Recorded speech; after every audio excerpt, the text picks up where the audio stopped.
Mumtaz TV bersama menegakkan sunnah. Alhamdulillah wassalatu wassalamu ala Rasulillah wa ala alihi wa sahbihi wa mawalah. Wa ashhadu an la ilaha illallah wahdahu la syarikalah wa ashhadu anna Muhammadan abduhu wa rasuluh sallallahu alaihi wa ala alihi wa sahbihi wa man tabi'ahum bi ihsanin ila yaumiddin. Kembali kita melanjutkan kisah tentang Nuh alaihissalam. Dan tadi terakhir kita menyebutkan bahwa ketika berdoa dan doa itu salah, maka disebut oleh Allah Ta'ala sebagai tindakan kebodohan. Di ayat yang lain Allah Subhanahu wa Ta'ala melarang kita untuk melakukan al-i'tida fid du'a. Apa itu? Bersikap melampaui batas ketika doa. Salah satu di antara makna bersikap melampaui batas ketika berdoa adalah orang berdoa memohon kepada Allah sesuatu yang mustahil terjadi. Misalnya, ya Allah, jadikanlah aku sebagai nabi. Seperti ini tidak boleh, karena tidak ada nabi setelah Nabi Muhammad sallallahu alaihi wasallam.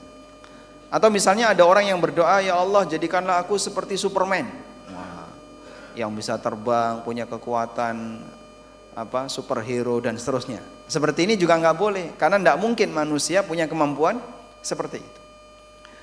Saya pernah dapat pertanyaan dan saya jawab seperti yang tadi kita sampaikan, nggak boleh kita melakukan i'tida berdoa, karena Allah Ta'ala mengatakan wala takunu minal mu'tadin, janganlah kalian menjadi orang yang melakukan i'tida, melampaui batas. Ada ibu-ibu yang ditinggal mati oleh suaminya, saking sedihnya sehingga beliau tanya, Pak Ustadz, boleh nggak saya berdoa mohon kepada Allah agar suami saya dibangkitkan kembali? Kalau ibu bisa seperti itu, maka ibu punya mukjizat seperti Nabi Isa, dan itu tidak mungkin. Dan doa kayak gini tidak boleh. Meskipun bisa jadi doa itu berangkat dari rasa cinta yang luar biasa, berangkat karena ingin membersamai suaminya, tapi kayak gini nggak boleh. Orang yang sudah mati tidak mungkin dihidupkan kembali oleh Allah ketika di dunia. Nanti kalau di akhirat mereka akan dibangkitkan kembali oleh Allah Subhanahu wa Ta'ala. Baik, selanjutnya kita akan beralih kepada kisah yang kedua. Kisah yang kedua adalah perjuangan yang dilakukan oleh Nabiullah Ibrahim alaihi salatu wassalam. Nabi Ibrahim alaihissalatu wassalam imamut tauhid, imam dalam masalah tauhid. Beliau berdakwah dalam menegakkan kalimatut tauhid, sampai salah satu di antara doa yang masyhur dari Ibrahim yang membuat sebagian ulama menangis. Kalimatnya gimana? Wajnubni wa baniya an na'budal asnam. Jauhkanlah diriku dan anak keturunanku agar tidak menyembah berhala. Ada nggak di antara kita yang pernah berdoa seperti itu, Pak? Ya Allah, lindungilah aku, jangan sampai aku dan anak keturunanku menyembah berhala. Pernah kita berdoa kayak gitu, Pak? Mungkin kita tidak pernah berdoa kayak gitu, karena kita tidak membayangkan kalau itu sesuatu yang berbahaya. Kita tidak punya gambaran kalau itu bisa jadi mengancam keluarga kita. Maka ketika Ibrahim alaihissalatu wassalam melihat bahwasanya potensi ini sangat berbahaya bagi diri beliau dan keluarga beliau, sampai dituangkan dalam doanya, ya Allah, lindungilah aku, wajnubni wa baniya an na'budal asnam, jauhkanlah aku dan anak keturunanku jangan sampai menyembah berhala. Seorang ulama ketika membaca ayat ini beliau menangis dan mengatakan, hadza khalilur rahman wa may ya'manul bala ba'da khalilir rahman. Seperti inilah manusia yang disebut sebagai Khalilur Rahman, kekasihnya Ar-Rahman. Siapa yang bisa merasa aman dari potensi terjadinya kesyirikan pada dirinya dan keluarganya setelah dia membaca doanya Ibrahim kayak gini. Kalau seorang nabi saja memohon kepada Allah agar dijauhkan dari menyembah berhala, seharusnya kita yang imannya nggak boleh dibandingin dengan para nabi lebih sering memohon seperti itu. Sebab potensi kesyirikan hinggap kepada seorang nabi dengan hinggap kepada selain nabi, besar mana Pak? Selain nabi. Dan tidak mungkin seorang nabi berbuat syirik karena mereka maksum, dilindungi oleh Allah Subhanahu wa taala. Tayyib. Makanya beliau disebut sebagai Imamul At-Tauhid, Imam Hanafiyah, imam dalam masalah tauhid, dan Imam Hanifiyah, imam dalam ajaran mengesahkan Allah Subhanahu wa taala. Tapi beliau punya masalah. Apa masalah yang beliau hadapi? Ayah beliau dalam kondisi menyembah berhala. Terjadilah perdebatan antara Ibrahim dengan bapaknya. Dan salah satu di antara yang dinyatakan oleh Ibrahim, Allah sebutkan di surat Al-An'am ayat 74. Wa idz qala Ibrahimu li abihi Azar. Ingatlah ketika Ibrahim mengatakan kepada bapaknya Azar, atattakhidhu asnaman alihah. Wahai bapakku, apakah engkau akan menjadikan berhala-berhala itu sebagai Tuhan? Inni araka wa qaumaka fi dhalalim mubin. Aku melihat diri Anda dan masyarakat Anda itu berada dalam kesesatan yang nyata. Umatnya Nabi Ibrahim, mereka penganut paganisme dengan membuat berhala, di mana berhala itu diyakini sebagai perwakilan dewa-dewa yang berada di langit. Sehingga mereka meyakini arwah orang-orang soleh itu berada di bintang-bintang yang ada di langit. Lalu arwah itu diwujudkan dalam bentuk berhala untuk disembah oleh penduduk bumi. Makanya Ibrahim ketika berdebat dengan kaumnya, beliau menunjukkan apa? Aneka kuasa Allah Subhanahu wa taala yang ada di alam raya. Ada matahari, kemudian matahari itu disembah, ada bulan-bulan disembah, ada bintang-bintang disembah, karena kaumnya itu menyembah benda-benda langit. Dianggap kalau benda langit ini adalah mewakili arwah orang-orang saleh, dan mereka dimintai doa, dan wujudnya adalah berhala yang dibuat di dunia, di bumi. Baik. Maka Ibrahim ketika melihat bapaknya seperti itu, dia memperjuangkan agar bapaknya mau masuk Islam. Tapi Masya Allah, bapaknya menolak dakwah Ibrahim. Sampai dalam sebagian ayat Allah Subhanahu wa ta'ala menyebutkan, la illam tantahi la arjumannaka wahjurni maliya. Kalau kamu tidak menghentikan itu, tidak menghentikan dakwahmu itu wahai Ibrahim, la arjumannaka, tak balangi kamu dengan batu, tak lempar kamu dengan batu. Wahjurni maliya, dan tinggalkan aku, enggak usah dekat-dekat dengan aku. Lalu Ibrahim apa yang boleh katakan? Qala salamun alaika. Ketika dikatakan oleh bapaknya, Ibrahim disuruh minggat dari rumahnya, disuruh pergi dari rumahnya, Ibrahim mengatakan, qala salamun alaika, semoga keselamatan untukmu wahai bapakku. La astaghfiranna laka wa la amliku laka minallahi syai'a. Aku akan memohonkan ampunan untukmu. Sehingga beliau berdoa kepada Allah agar ayahnya diampuni. Tapi permohonan ini ditolak oleh Allah Subhanahu wa taala. Sampai diceritakan oleh Rasulullah sallallahu alaihi wasallam, debat itu berlangsung hingga kiamat. Pada waktu di hari kiamat, Allah mempertemukan Ibrahim dengan bapaknya. Diceritakan oleh Nabi sallallahu alaihi wasallam dalam hadis riwayat Bukhari. Rasulullah sallallahu alaihi wasallam bersabda, "Yalqa Ibrahimu abahu Azar yaumal qiyamah." Ibrahim akan bertemu dengan bapaknya yaitu Azar kelak di hari kiamat. Wa ala wajhi Azar qataratun wa ghabarah. Sementara di wajahnya Azar itu penuh dengan debu. Wajahnya Azar dipenuhi dengan debu. Fayaqulu lahu Ibrahim, kemudian Ibrahim berkata kepada bapaknya, "Alam aqul laka la ta'sini." Bukankah dulu aku sudah pernah katakan kepada bapak, ikuti aku, jangan menyimpang dari ajaranku. Fayaqulu abuhu, kemudian bapaknya mengatakan, "Fal yauma la a'sika." Hari ini aku tidak bisa diterima. Sampai ayahnya Ibrahim mau mengikuti Ibrahim. Dan Ibrahim mengatakan, bukankah dulu sudah aku sampaikan kepada bapak, taati aku, jangan menyimpang dari ajaranku. Sekarang aku mau mentaatimu, sekarang sudah telat.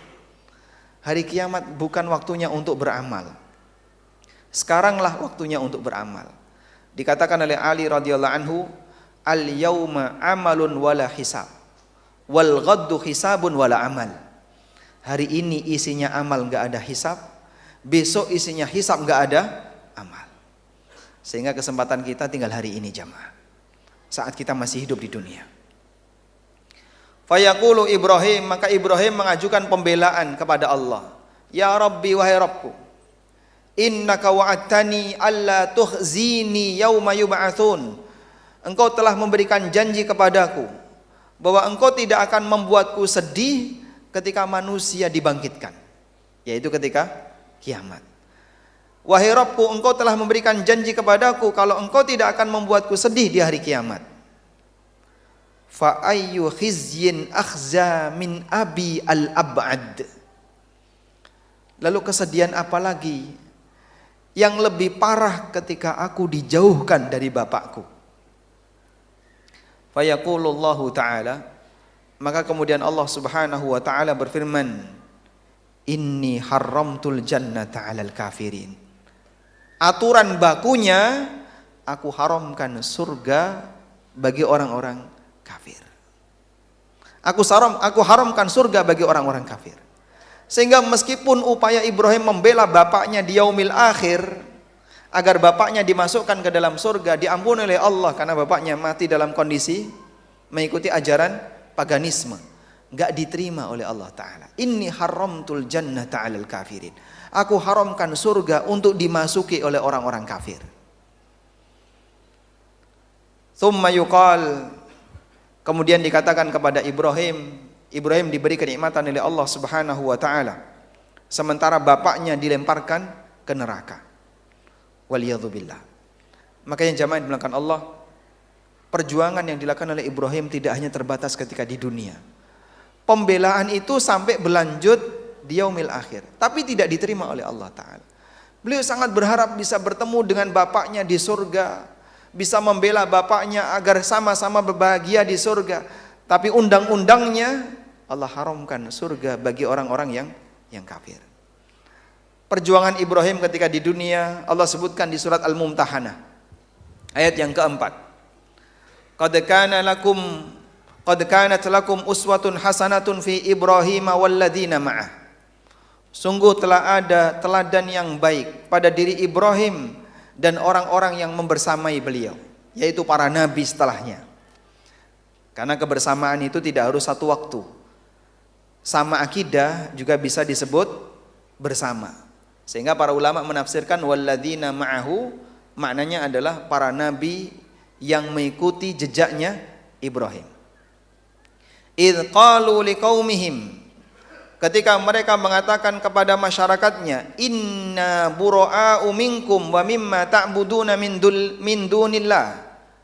Kami berlepas diri dari kalian, orang-orang musyrikin, dan segala sesuatu yang kalian sembah selain Allah. Kemudian di bagian akhir ayat Allah katakan, illa qaula Ibrahim li abihi la astaghfiranna laka wa ma amliku laka minallahi min syai'. Kecuali perkataan Ibrahim kepada bapaknya, di mana beliau membela bapaknya dengan memohonkan ampunan untuk ayahnya. La astaghfiranna laka. Akan aku mintakan ampunan kepada Allah untukmu. Wa ma amliku laka minallahi min syai', meskipun aku sama sekali tidak bisa menolongmu di hadapan Allah sama sekali. Sehingga jamaah yang dimuliakan Allah, ini contoh perjuangan para nabi yang diceritakan oleh Allah dalam Al-Quran. Bagaimana mereka menghendaki agar para keluarganya diselamatkan oleh Allah. Sampai pun ketika ketemu dalam kondisi masih kafir, diperjuangkan bagaimana agar dia diampuni oleh Allah Subhanahu wa taala. Tapi aturannya enggak boleh. Baik. Dan kejadian yang sama juga dialami oleh Nabi kita sallallahu alaihi wasallam. Ada salah satu di antara keluarga Nabi sallallahu alaihi wasallam yang sangat beliau cintai, sangat beliau sayangi, karena pembelaan yang dilakukan oleh orang ini kepada Nabi sallallahu alaihi wasallam luar biasa. Siapa orang ini? Ya, Abu Talib. Abu Talib jamaah pernah dikasih tawaran oleh orang-orang musyrikin. Karena ketika Abu Thalib ini masih hidup, orang musyrikin itu gak berani ganggu Nabi Muhammad SAW berlebihan. Sebab penghalangnya Abu Thalib. Dan Abu Thalib ketika itu adalah tokoh masyarakat. Sampai dia dikasih penawaran oleh orang-orang musyrikin. Gini aja Abu Thalib, kamu serahkan Muhammad kepada kami, nanti tak gantikan dengan pemuda yang lebih ganteng, yang lebih gagah, lebih pinter, nurut kepadamu. Tapi tolong serahkan Muhammad kepada kami. Apa kata Abu Thalib? Enak saja kamu ini. Kau bunuh keponakanku, terus aku disuruh merawat keluargamu. Kalau digantikan dengan pemuda tadi kan itu keluarga siapa? Orang lain. Aku kau suruh merawat keluargamu, tapi kau bunuh keponakanku. Sehingga penawaran mereka batal. Sampai ketika Bani Hashim itu diboikot oleh orang-orang musyrikin, mereka tinggal di Syi'ab Abu Thalib. Syi'ab itu lembah antara dua bukit kecil, itu namanya Syi'ab. Mereka tinggal di Syi'ab Abu Thalib. Saat Rasulullah SAW tidur, Abu Thalib itu minta kepada anak-anaknya, tolong angkat Nabi SAW, pindahkan ke sana, kamu gantikan di sini. Karena Abu Thalib khawatir ada orang musyrikin yang mengintai. Kemudian dia lihat, di mana Muhammad tidur? Oh, di situ. Nanti malam hari bisa diserang, dibunuh. Biarlah yang mati anaknya, yang penting keponakannya selamat. Itu contoh pembelaan Abu Thalib kepada Rasulullah sallallahu alaihi wasallam. Maka beliau sangat berharap Abu Thalib masuk Islam. Sampai akhirnya ketika Abu Thalib di detik-detik kematiannya didatangi oleh Rasulullah sallallahu alaihi wasallam. Dan beliau kasih dakwah Abu Thalib di bagian akhir hidupnya, ya ammi qul la ilaha illallah kalimatun uhaju biha laka indallah. Wahai paman, cukup ucapkan la ilaha illallah. Kalau paman sudah mengucapkan la ilaha illallah, nanti tak bela paman di hadapan Allah. Tapi Abu Thalib enggak mau mengucapkannya. Wa ma ta'ala millati Abdul Muttalib. Dan Abu Thalib lebih milih untuk mati dengan membawa ajaran ayahnya, yaitu Abdul Muttalib, ajaran paganisme. Enggak mau menghilangkan berhala dalam hatinya. Jadi disuruh mengucapkan la ilaha illallah, Abu Thalib itu enggak mau. Makanya sebatas mencintai agama tapi tidak mau mengamalkan agama, belum dianggap sebagai orang beragama. Saya menghormati agama, saya mencintai agama, tapi saya tidak mau beragama. Ya sudah, berarti kamu belum termasuk orang yang memiliki agama. Kayak orang-orang agnotis itu ya, itu kan menghormati agama, tapi dia tidak mau beragama. Abu Thalib itu sangat mencintai Rasulullah SAW dan mengakui kebenaran agama Nabi SAW, tapi tidak mau mengamalkan, mengucapkan la ilaha illallah itu nggak mau. Sampai dia kan punya sebuah syair, yang syair itu digantung di Ka'bah. Bunyi syair itu mengatakan begini, laqad ra'aitu anna dina Muhammadin min khairi adyanil bariyati dinan. Aku yakin agamanya Muhammad itu adalah agama terbaik yang ada di muka bumi ini. Laula malamata wala makhafata masabbatin la ra'aitani samhan bidzalika mubina. Andaikan bukan karena celaan dan takut diejek sama masyarakat, kau akan lihat diriku menerima agama Muhammad dengan tangan terbuka. Tapi dia nggak mau karena takut nanti kalau pindah agama dicela oleh masyarakat satu Mekah. Wah, Abu Thalib sudah tidak loyal dengan ajaran nenek moyangnya. Makanya pada saat Nabi SAW menawarkan agar Abu Thalib mengucapkan la ilaha illallah, orang-orang musyrik di sekitarnya ngasih peringatan kepada Abu Thalib. Atarghabu an millati abik? Atarghabu an millati abik? Apakah kamu membenci agama bapakmu? Kamu membenci agama bapakmu? Malu dia. Akhirnya bertahan dalam agama bapaknya. Sebab la ilaha illallah itu bertentangan dengan ajaran kakeknya Rasulullah sallallahu alaihi wasallam. Ahdi man ahbabta walakinnallaha yahdi may yasha. Wahai Muhammad, kau enggak bisa memberikan petunjuk kepada siapapun yang kau cintai, Tapi Allah ngasih petunjuk kepada siapa saja yang Dia kehendaki. Maka hak yang memberikan petunjuk itu Allah. Nabi SAW hanya bisa menjelaskan, namun taufik datang dari siapa Pak? Allah. Sehingga orang kalau nggak dikasih taufik oleh Allah Ta'ala, dia nggak akan mengikuti kebenaran, meskipun penjelasan ada di hadapan matanya.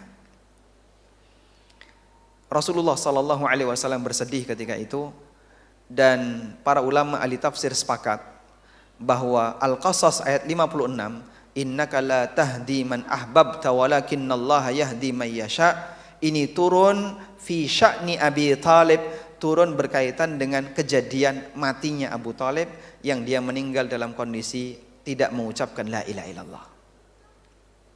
Sehingga jamaah, mereka orang-orang hebat yang menjadi para nabi, ada Nuh alaihissalam, ada Ibrahim alaihissalam, ada Nabi kita Muhammad sallallahu alaihi wasallam. Keluarganya itu ada yang tidak masuk Islam, dan mereka sedih kehilangan salah satu di antara anggota keluarganya yang tidak beriman. Maka kalau bapak ibu dalam posisi seluruh anggota keluarganya mukmin, orang tuanya mukmin, anak-anaknya mukmin, kanan kirinya mukmin, layak untuk kita syukuri jamaah. Nabi SAW saja kehilangan salah satu pamannya yang beliau cintai dalam posisi dia mati tidak membawa iman. Maka kalau kita dikasih keluarga yang mukmin, bersyukurlah kepada Allah. Semoga iman ini tetap bertahan sampai akhir hayat kita semuanya, sehingga nanti kita dipertemukan oleh Allah di surga. Nah, tentang pertemuan itu Allah sebutkan pada ayat yang tadi dibaca oleh qari. Allah Subhanahu wa taala berfirman, walladzina amanu wattaba'athum dzurriyyatuhum biimanin alhaqna bihim dzurriyyatahum wama alatnahum min amalihim min syai'. Orang-orang yang beriman dan anak keturunannya juga ikut beriman. Alhaqna bihim dzurriyyatahum, maka akan aku pertemukan mereka bersama dengan keturunannya. Yang jadi pertanyaan begini, lalu bagaimana caranya Allah mempertemukan seseorang dengan anggota keluarganya ketika di surga? Padahal bisa jadi derajat mereka di surga itu berbeda-beda. Surga itu bertingkat atau satu tingkatan jemaah? Ya, bertingkat. Yang paling tinggi namanya apa Pak? Namanya Firdaus. Makanya Nabi SAW mengajarkan kepada kita, kalau minta surga jangan tanggung-tanggung. Artinya kalau kita punya cita-cita bahagia di akhirat, itu jangan nanggung. Gapai cita-cita yang tertinggi. Kalaupun meleset, turunnya kan masih di bawahnya. Sehingga jangan minta yang paling rendah. Ya Allah, kasih saja emperan surga ya Allah, nggak apa-apa. Kalau kemudian doa ini gagal, nggak dikabulkan, kan turun. Kalau sudah di bagian tepi paling bawah, emperan surga, turunnya kemana Pak? Neraka, waliyadzubillah. Tapi kalau Anda minta yang tinggi, kalaupun tidak dikabulkan, turun ya nggak sampai jatuh ke neraka. Sehingga Rasulullah SAW ajarkan, idza sa'altumullahal jannah fas'aluhul firdaus fa innahu a'lal jannah wa awsatuha. Kalau kamu minta surga dari Allah, maka mintalah Firdaus. Karena Firdaus itu adalah surga yang paling tinggi dan surga yang paling indah. Ausat maknanya paling indah. Bukan paling tengah ya, tapi paling indah. Baik. Allah Subhanahu wa taala menyebutkan bahwa mereka akan dipertemukan di surga. Lalu bagaimana caranya? Kadang dalam satu keluarga jamaah ada orang tua yang lebih bertakwa dibandingkan anaknya.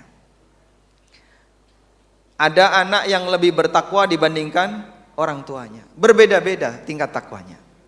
Sehingga karena tingkat takwanya berbeda, kemungkinan besar saat mereka masuk surga derajatnya berbeda. Maka ada dua kemungkinan cara bagaimana Allah mempertemukan orang yang derajatnya beda seperti ini ketika di surga. Cara yang pertama, Allah Subhanahu wa taala memanggil orang yang berada di surga lebih tinggi. Misalnya, bapaknya lebih tinggi dibandingkan anaknya. Bapaknya di grade nomor 10, anaknya di grade nomor 5 misalnya.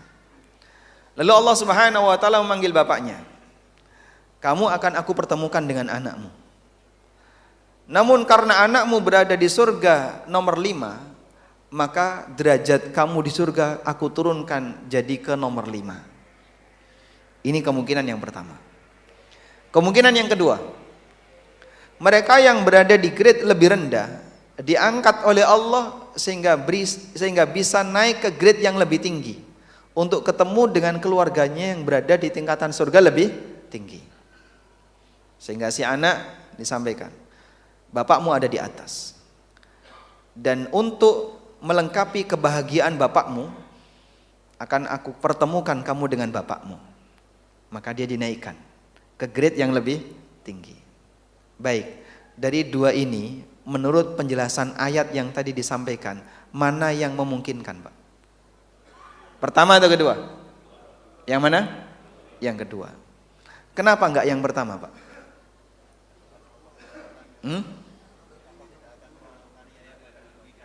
Gimana, Bapak? Kalau turun dirugikan ya. Potong gaji itu enggak boleh ya. Kalau naik boleh ya. Makanya kalau sudah terlanjur ngasih gaji gede ke karyawan, itu kadang perusahaan mau motong nggak berani.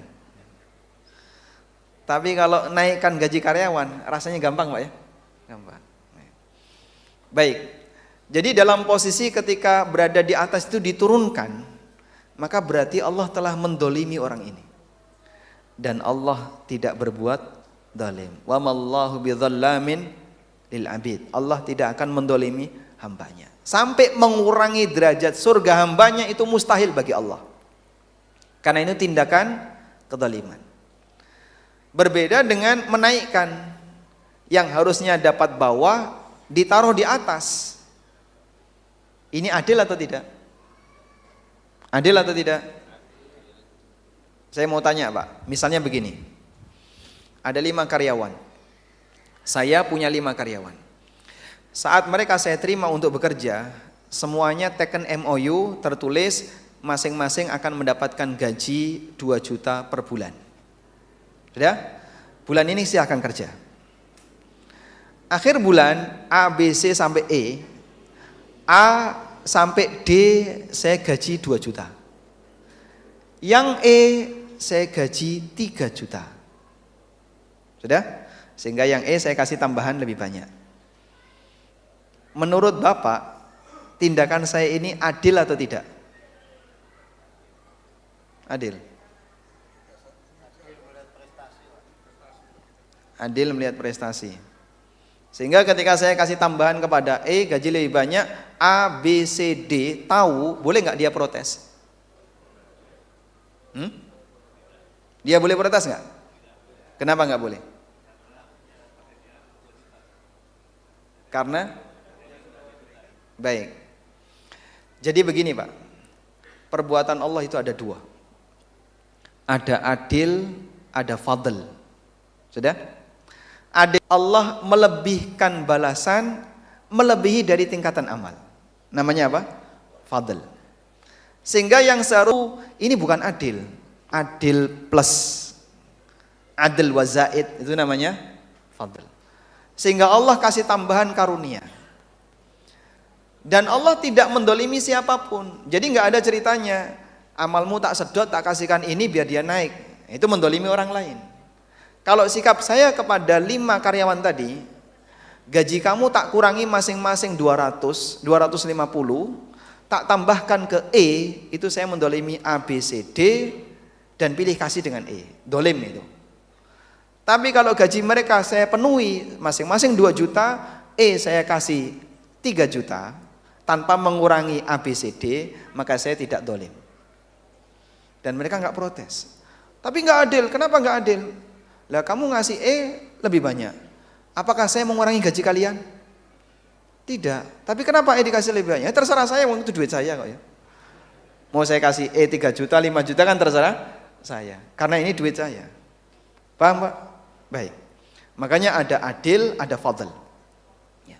Sehingga ketika ada seorang suami ngasih nafkah istrinya pas ngepres Pak, kurang dari itu mati misalnya ya. Misalnya ya. Atau kurang dari itu istrinya ngutang ya. Lalu suaminya ngasih nafkah lebih sampai turah-turah, sisa-sisa, maka ini suami yang fadl, bukan sebatas adil. Ya, Bapak kayak gitu ya? Masya Allah. Baik, kembali ke sini.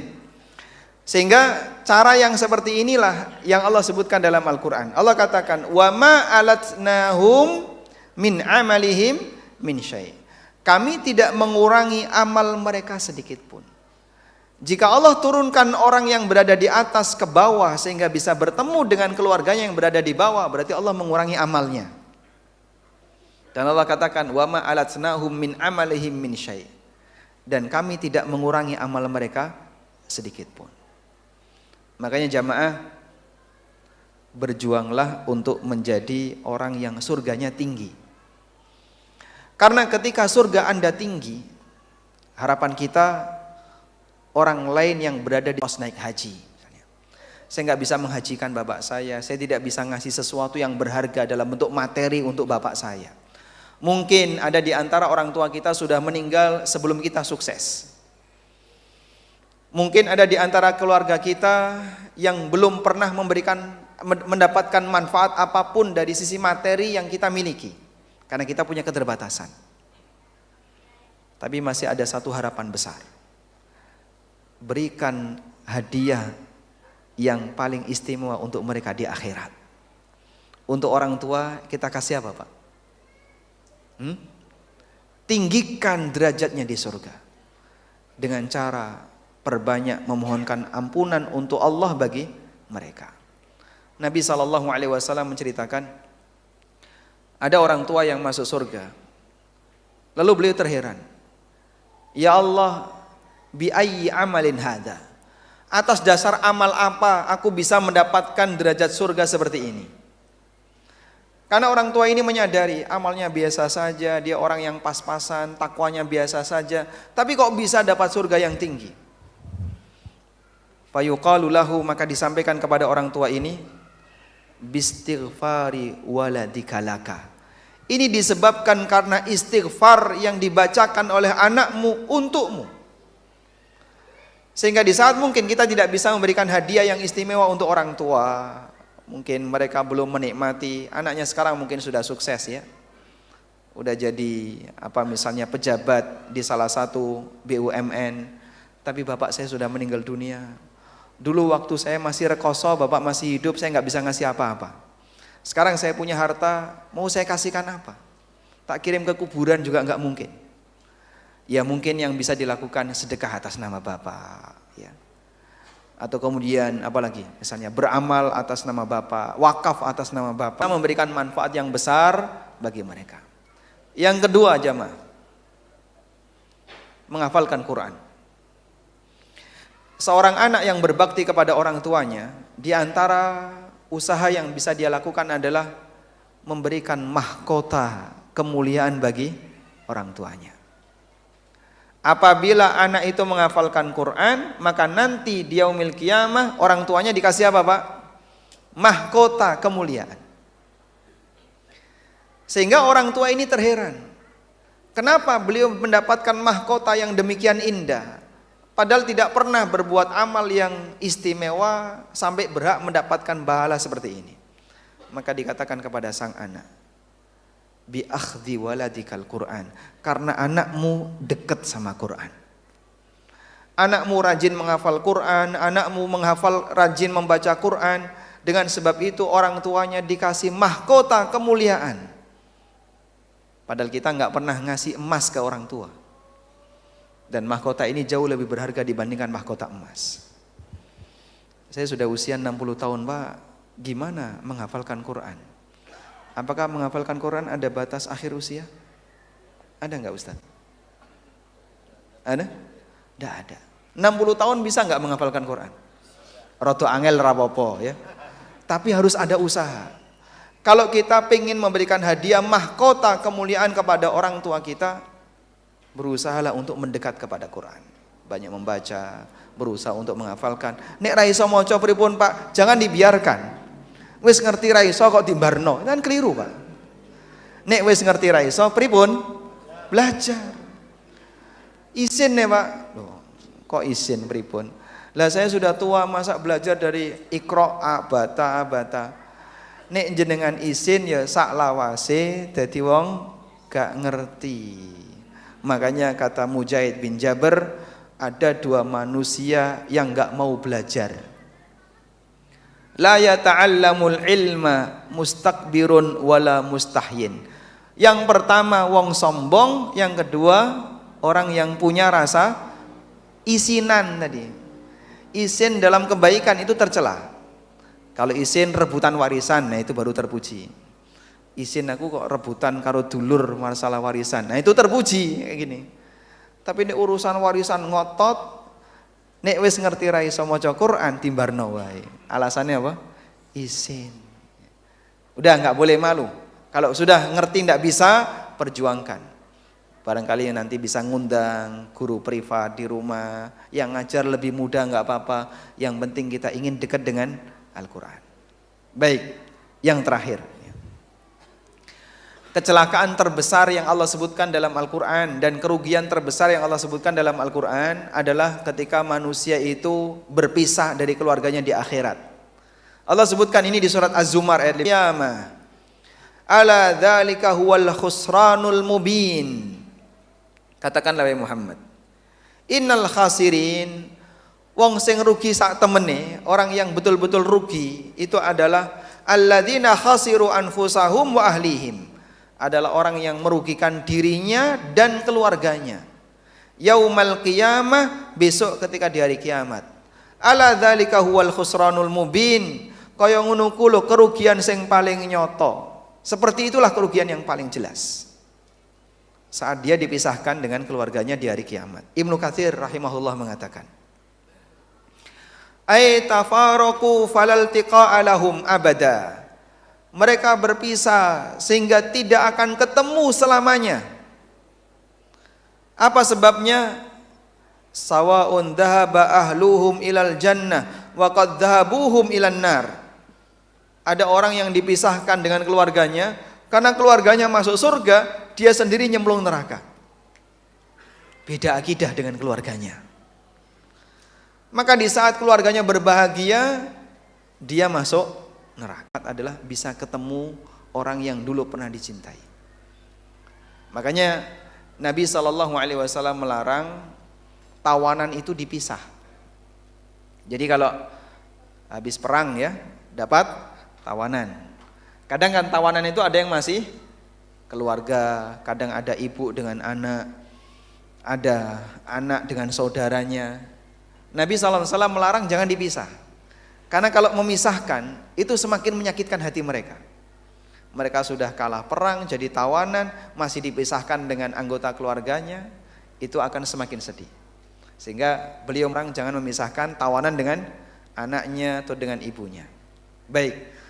Tapi ketika di neraka, Allah kasih hukuman yang sempurna sehingga saat mereka nyemplung neraka gak ketemu dengan keluarganya. Waliyadzubillah. Kita mohon kepada Allah Ta'ala, semoga Allah anugerahkan bagi kita surganya yang tinggi dan kita bisa menikmati surga bersama keluarga.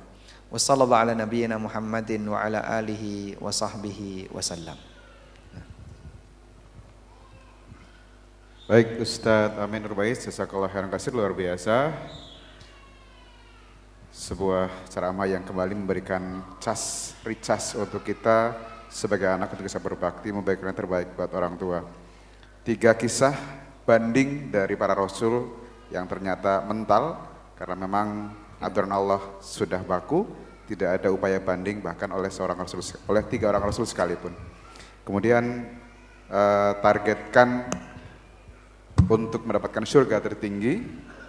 Kemudian yang paling akhir tadi adalah upaya bakti kita kepada orang tua ketika tidak sanggup memberikan yang terbaik di dunia karena sudah berpulang, maka mendekatlah dengan Al-Quran. Semoga itu menjadi penolong sekaligus menyematkan mahkota kemuliaan untuk orang tua kita di surga kelak. Baik, sesi diskusi kami buka. Sesuai dengan rundown kami sampai 20.30. Nanti kami persilahkan untuk bapak-bapak atau untuk ibu-ibu dulu. Oh, sudah ada bapak-bapak. Mikrofon ada satu lagi Pak. Oh ya. Ini coba pakai ini dulu Pak. Oh ya, silakan. Sebutkan. Terima kasih kepada MC yang memberikan waktu untuk kami. Assalamualaikum warahmatullahi wabarakatuh. Waalaikumsalam warahmatullahi wabarakatuh. Terima kasih semua seorangnya Pak Ustadz. Dan tadi Pak Ustadz menyampaikan bahwa kalau Adam itu adalah nabi dan Nuh adalah rasul. Mohon dijelaskan apa bedanya nabi dan rasul, karena Nabi Muhammad teladan kita yang saya cintai adalah Muhammad juga termasuk disebut rasul sesuai kan masuk surga seperti judul yang di sini. Mereka itu aktif menjalankan ibadah, sering mendengarkan pengajian, tapi dalam doa tadi disebutkan kalau doanya itu tidak pakai ilmu, kemungkinan tidak akan diterima atau samar-samar diterima. Nah ini padahal teman-teman ini banyak yang dia berdoa tapi tidak memakai bahasa Arab, memakai bahasa Indonesia yang menguntungkan si pendoa itu. Demikian mohon diserahkan. Assalamualaikum warahmatullahi wabarakatuh. Nama saya Sumarlan, umur saya 69.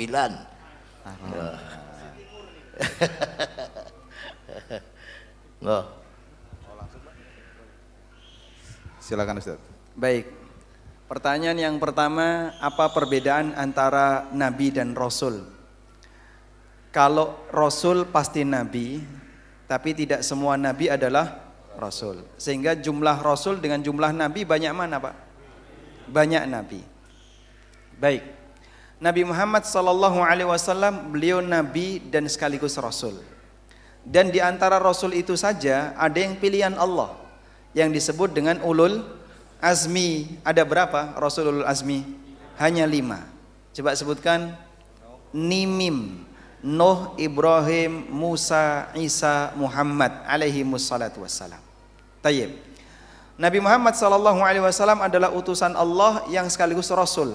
Berdasarkan firman Allah dalam Al-Quran, Muhammadun Rasulullah walladzina ma'ahu asyidda'u 'alal kuffari ruhama'u bainahum. Muhammad adalah Rasulullah, sehingga beliau Nabi sekaligus Rasul. Lalu apa perbedaan yang paling mendasar antara Nabi dan Rasul? Perbedaan yang paling mendasar, sebagian ulama menjelaskan, Nabi adalah orang yang berdakwah tapi tidak diberi syariat khusus. Sedangkan Rasul adalah orang yang berdakwah dan diberi syariat khusus.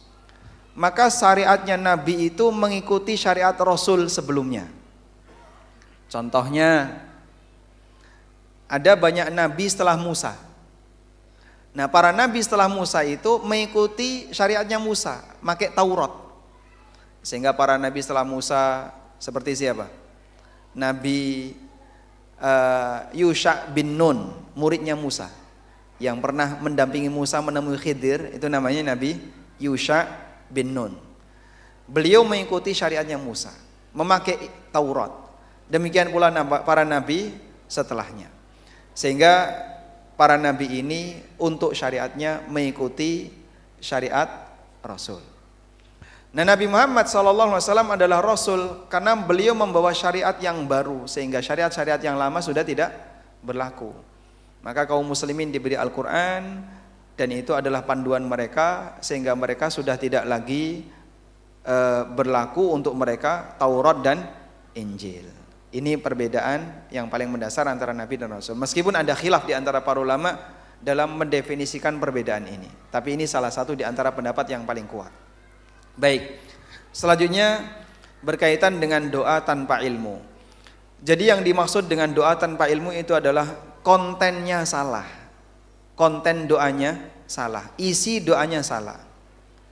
Misalnya minta kepada Allah permintaan yang dilarang oleh Allah. Contoh, ya Allah, mudahkanlah aku untuk berbuat maksiat. Ya enggak boleh. Ada sebagian orang yang berdoa kepada Allah agar diberi kemudahan dan kelancaran untuk melakukan transaksi riba. Saat mau utang ke bank, itu tawakal kepada Allah. Semoga nanti permohonannya dikabulkan. Lihat terus gimana ini? Kan dia mau berbuat maksiat dengan melakukan transaksi utang ribawi. Tapi dia berdoa kepada Allah, ya Allah mudahkanlah urusanku. Nah, dan ini doa yang isinya maksiat. Rasulullah sallallahu alaihi wasallam menyebutkan, yustajabu lil abdi ma lam yad'u bi itsmin wala qati'ati rahimin. Akan diijabai doa yang diucapkan oleh para hamba selama isi doanya itu tidak mengandung maksiat dan tidak memutus silaturahmi. Doa memutus silaturahmi contohnya gimana Pak? Ada orang jengkel sama anggota keluarganya, lalu dia berdoa kepada Allah, ya Allah matikanlah fulan itu. Masya Allah ya, sampai minta kepada Allah agar orangnya diwafatkan. Nah yang kayak gini berarti doa yang isinya mutus silaturahmi. Tapi kalau berdoa dengan bahasa Indonesia, dengan bahasa Jawa, bahasa ngapak ya misalnya, boleh nggak kira-kira? Boleh. Orang ngapak, orang kepena. Sehingga Anda berdoa dengan semua bahasa yang Anda bisa, silahkan. Allah Maha mengetahui semua bahasa para hambanya dan Allah mendengar semua ucapan hambanya, sehingga kalau berdoa dengan bahasa apapun silahkan. Namun kontennya harus benar, isi permintaannya harus benar, tidak boleh meminta sesuatu yang dilarang. Wallahu a'lam. Ya, terima kasih Barakallah. Bapak Sumarlan. Ya, yang masih 17 tahun apa tadi? 17 jalan. 17 jalan. Jalan jauh Pak ya. Ada lagi jamaah? Ada yang di sana. Siapa lagi selanjutnya? Masya Allah. Ada berapa mikrofon di belakang? Mikrofon. 1 ya, Masya Allah. Baik, silakan. Silakan. Yang megang mikrofon dia yang menang ya. Silakan. Bismillahirrahmanirrahim. Mohon izin bertanya Ustaz. Untuk konsep keluarga menuju surga Firdaus, bagaimana contoh tarbiyah Nabi yang bisa kita teladani khususnya pada era digital ini yang mungkin kita lebih banyak memegang HP daripada memegang Quran sih. Jadi bagaimana konsep atau contoh tarbiyah Nabi agar kita terus termotivasi, tidak futur, tidak malas dalam berbuat kebaikan, amal solih, dan mengajarkan kepada pasangan dan anak keturunan kita agar tidak malas menuju amal solih yang tujuannya yaitu menuju surga Firdaus bersama. Terima kasih. Nama saya Nano. Mas Nano. Masya Allah. Barakallahu fikum. Baik. Kalau kita membahas tentang bagaimana cara yang ideal di zaman dan di era teknologi seperti ini, agar kita bisa mendidik keluarga kita untuk bisa masuk surga bareng-bareng. Prinsipnya seperti yang Allah sebutkan dalam Al-Quran, qu anfusakum wa ahlikum nara wa quduhan nasu wal hijara. Jagalah dirimu dan anggota keluargamu dari neraka. Sehingga kita ditekankan oleh Allah Ta'ala, kalau pengen selamat dan bisa masuk surga bareng-bareng, addibuhum wa'allimuhum, ajarkanlah adab kepada mereka dan ajarkanlah ilmu agama kepada mereka. Makanya kalau kita bicara ideal, seharusnya yang ngajari istri dan anak itu adalah suami, kepala rumah tangga. Cuman kan tidak semua suami punya kemampuan seperti itu. Pak, gimana saya suruh ngajari anak, baca Quran saja saya nggak bisa. Istri saya lebih soleha dibandingkan saya. Bapak bersyukur ya, dapat istri lebih soleha. Tayyib. Namun kalaupun terjadi demikian, Anda bisa titipkan ke orang lain. Anda bisa mengundang orang lain untuk ngajari anak dan istrinya, sehingga masih berada di bawah tanggung jawab suami. Maka kalau bisa bapak-bapak yang kami hormati, jika Anda menjadi kepala rumah tangga, jadikan rumah tangga Anda adalah rumah tangga yang sadar akan pendidikan Islam. Sadar pendidikan Islam, mungkin kalau anak insya Allah kita sudah praktek. Untuk istri gimana Pak? Kasih dia fasilitas untuk belajar agama. Sebagaimana Anda juga ingin belajar agama. Misalnya, ini ada nih program online, kamu bisa belajar selama 1 tahun atau 2 tahun, atau kursus secara online, sehingga tetap tidak harus pisah dengan suaminya, tapi masih bisa belajar. Nanti kalau biayanya berapa tak bayar. Nah itu salah satu di antara upaya, berarti suami masih punya tanggung jawab, sadar pendidikan di mana? Di keluarganya. Dan bentuk yang lain untuk menjaga diri kita dan keluarga kita dari neraka, coba kita lihat hadis berikut.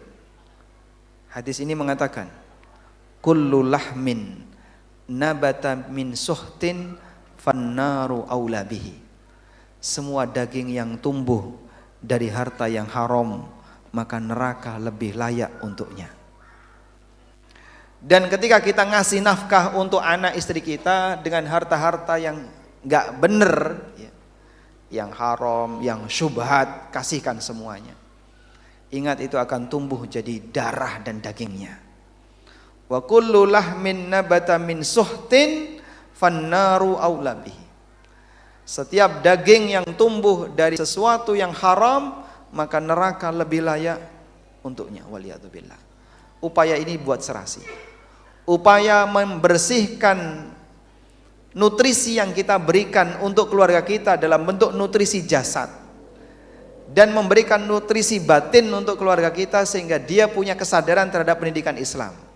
Insya Allah inilah keseimbangan untuk bisa mengajak keluarga menuju surga. Nah masalah fasilitas, ada HP, ada TV dan seterusnya, itu bagian dari ujian. Tinggal selanjutnya bagaimana kita pintar-pintar dalam mengatur interaksi antara kita dengan semua fasilitas ini. Lebih sering megang HP daripada pegang Quran. Qurannya ada di HP misalnya. Oh enggak apa-apa ya. Sehingga Anda baca Quran tapi pakai HP. Karena begini Pak, mungkin kita kalau menggunakan aturan madhab jumhur ulama termasuk Syafi'iyah berkaitan dengan adab dalam memegang Quran. Orang memegang Quran itu kan syaratnya harus suci dari hadas besar dan kecil. Nah kita mengkondisikan itu gak ngentut dalam waktu lama karena mau megang Quran, rasanya gak kuat Pak ya. Karena kan kita banyak makan ya. Paling 10 menit sudah ngentut, berapa menit lagi ngentut lagi. Sehingga kalau harus bawa mushaf kemana-mana, jadinya kita harus berwudu berulang kali. Tapi lain halnya kalau Bapak Ibu pegang mushaf, pegang Al-Quran. Anda kalau pegang Al-Quran, seperti ini ada teks Al-Qurannya.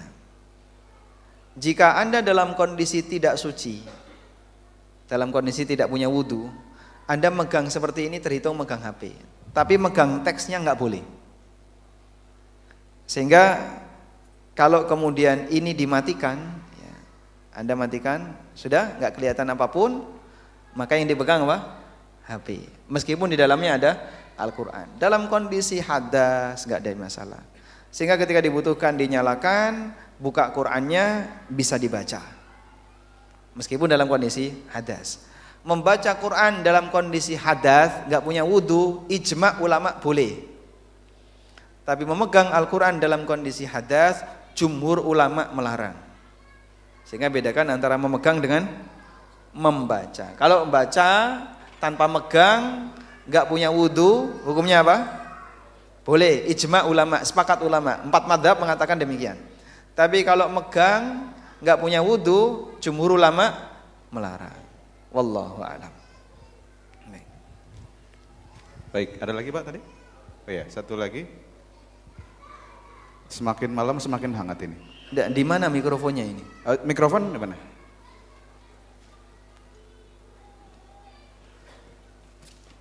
Ya, silakan Bapak. Saya juga sudah megang 3 pertanyaan lewat kertas Pak. Ini Pak. Nah, atau kita selingi dulu dengan kertas sambil memindahkan mikrofonnya. Ya, baik. Saya selak dulu dengan pertanyaan. Ini jelas dari ibu-ibu karena soal kehamilan Pak. Kehamilan. Assalamualaikum warahmatullahi wabarakatuh. Semoga Ustadz Waalaikumsalam bersama tim warahmatullahi selalu diberikan kesehatan dan keberkahan. Amin. Amin walakum bimithlin. Izin bertanya Ustadz, saya seorang istri yang ingin hamil lagi. Tapi suami tidak mau saya hamil. Saya disuruh KB dan lain-lain. Kemudian ketika saya pernah hamil, suami menyuruh menggugurkan calon janin di rahim saya dengan alasan belum siap punya anak lagi. Pertanyaan saya, apakah boleh menggugurkan janin sebelum 4 bulan kandungan?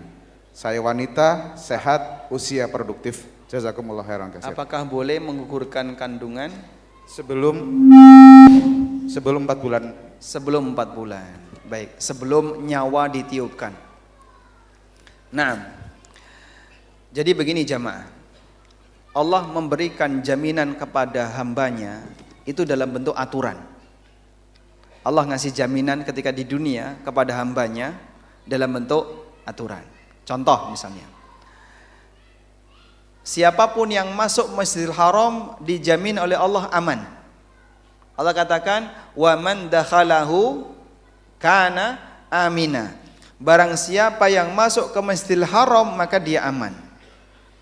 Tapi Pak, prakteknya orang kalau masuk Masjidil Haram kan nggak didampingi malaikat, Pak. Ada malaikat yang mendampingi, kemudian siapa yang nyentuh sampluk gitu ada? Ada nggak Pak? Nggak ada.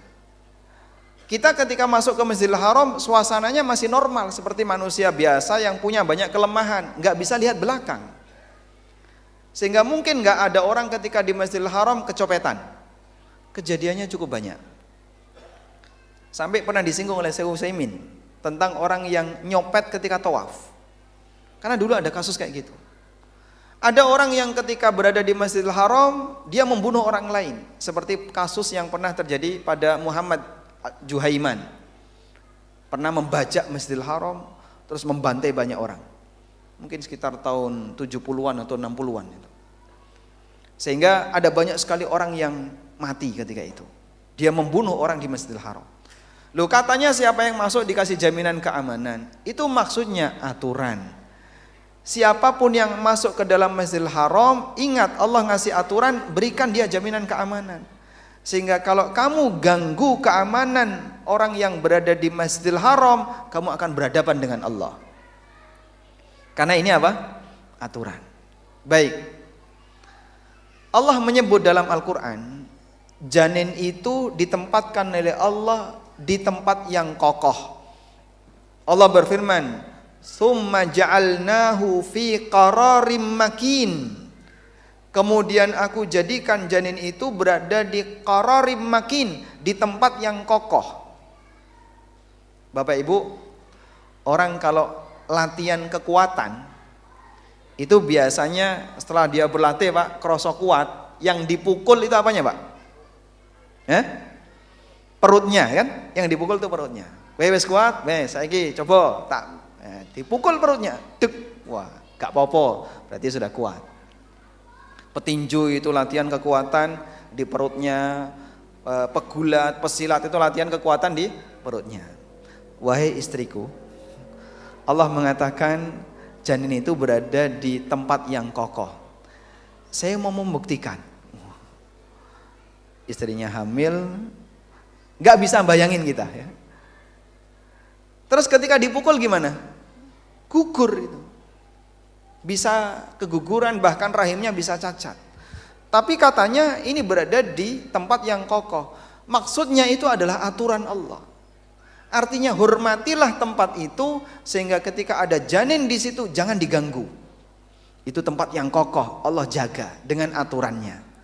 Meskipun secara fisik lemah, sehingga jangankan dipukul, disentil aja bisa gugur. Maka semua tindakan menggugurkan janin di usia berapapun dia akan berhadapan dengan keamanan yang diberikan oleh Allah Subhanahu wa taala. Allah sudah ngasih jaminan keamanan. Tsumma ja'alnahu fi qararim makin. Kemudian aku jadikan janin ini berada di kandungan yang kokoh, maka jangan diganggu. Ganggu akan berhadapan dengan Allah Subhanahu wa taala. Karena itu bahaya, Pak. Sehingga kalau hamil, jika keguguran itu karena kesengajaan manusia, ini perbuatan dosa. Tapi kalau keguguran karena tidak sengaja, misalnya kecelakaan atau faktor yang lain, kok keguguran, nah, ini di luar kemampuan manusia dan pelakunya tidak berdosa. Wallahu a'lam. Baik. Baik, terima kasih Ustaz. Lanjut tadi yang sudah pegang mikrofon Pak.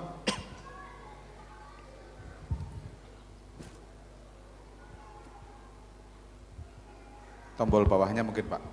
Ya, Assalamualaikum warahmatullahi wabarakatuh. Ya, terima kasih Ustaz. Saya bertanya karena kita semuanya ingin masuk surga. Nah, terus yang saya tanyakan, dalam suatu alga itu ada beberapa firqah yang menyatakan semuanya mengeplan bahwa dirinya akan masuk surga semuanya berdasarkan wabasiril ladina amanu wa amilus sholihah. Nah, sehingga satu sama lain malah saling memenangkan diri sendiri. Pokoknya kelompokku yang mau masuk surga. Kalau kamu nggak ikut kelompok saya, tidak akan masuk surga. Oleh karena itu, bagaimana Ustaz solusinya untuk menyatukan keluarga yang ada beberapa firqahnya? Jazakallah. Assalamualaikum warahmatullahi wabarakatuh. Waalaikumsalam. Nama saya Sumarno. Sumanto. Sumarno. Sumarno. Masya Allah. Baik. Alhamdulillah. Baik. Kadang ada keluarga yang kata orang Jawa keluarga obarabir ya. Warna-warni. Sehingga ada yang ngikuti kelompok A, ada yang ngikuti kelompok B, bahkan kadang beda agama. Nah, ada yang agamanya Muslim, ada yang Nasrani, ada yang Hindu, Buddha dan seterusnya. Nah, kalau kemudian mereka ini berbeda sampai pada tingkatan agama, maka akan pisah selamanya. Tapi kalau beda firqah misalnya dalam satu keluarga itu Pak, ada yang Mu'tazilah, ada yang Khawarij, ada yang apalagi Maturidiyah, ada yang Karomiyah, warna-warni Pak. Sehingga kalau kumpul debat masalah asma wa sifat, Masya Allah. Sehingga pas lebaran itu ya isinya bukan salaman tapi diskusi masalah tauhid asma wa sifat. Ini kan kelompok-kelompok yang beda dalam masalah asma wa sifat. Nah, terus itu gimana? Karena mereka semuanya mengklaim kelompok mereka lah yang akan masuk surga. Selain itu tidak masuk surga. Contohnya Khawarij sama Mu'tazilah, ini paling keras Pak. Selain kelompoknya neraka. Karena bagi mereka hanya mereka lah yang berhak untuk mendapatkan surga. Nah, terus kalau terjadi seperti ini bagaimana? Hakimnya satu. Apa hakimnya? Sebenarnya Rasulullah SAW sudah menyebutkan ini dalam hadis riwayat Tirmidzi. Iftaraqatil yahudu ala ihda wa sab'ina firqah. Yahudi itu pecah menjadi 71 golongan. Waftaraqatin nasara ala thintai wa sab'ina firqah. Nasrani pecah jadi 72 golongan. Waftaraqat ummati ala thalathin wa sab'ina firqah. Umatku terpecah menjadi 73 golongan. Lalu kata beliau, kulluha finnar. Setelah beliau menyebutkan realita, ini menyebutkan realita. Yahudi pecah jadi sekian, Nasrani pecah jadi sekian, Muslim pecah jadi sekian. Ini apa Pak? Realita. Realita ini nggak mungkin kita ingkari. Wong beliau menyampaikan realita. Dan realita itu bisa kelihatan. Begitu jelas nampak di permukaan kita. Manusia Muslim ini berwarna-warni. Lalu beliau katakan, kulluha finnar. Nah, baru selanjutnya beliau menjelaskan status. Semua kelompok itu terancam neraka. Illa wahidah, kecuali satu. Para sahabat mengejar yang satu ini kayak gimana? Lalu beliau SAW menyampaikan, maka na'ala mithli anal yauma wa ashabi. Mereka yang mengikuti prinsipku dan prinsip para sahabatku.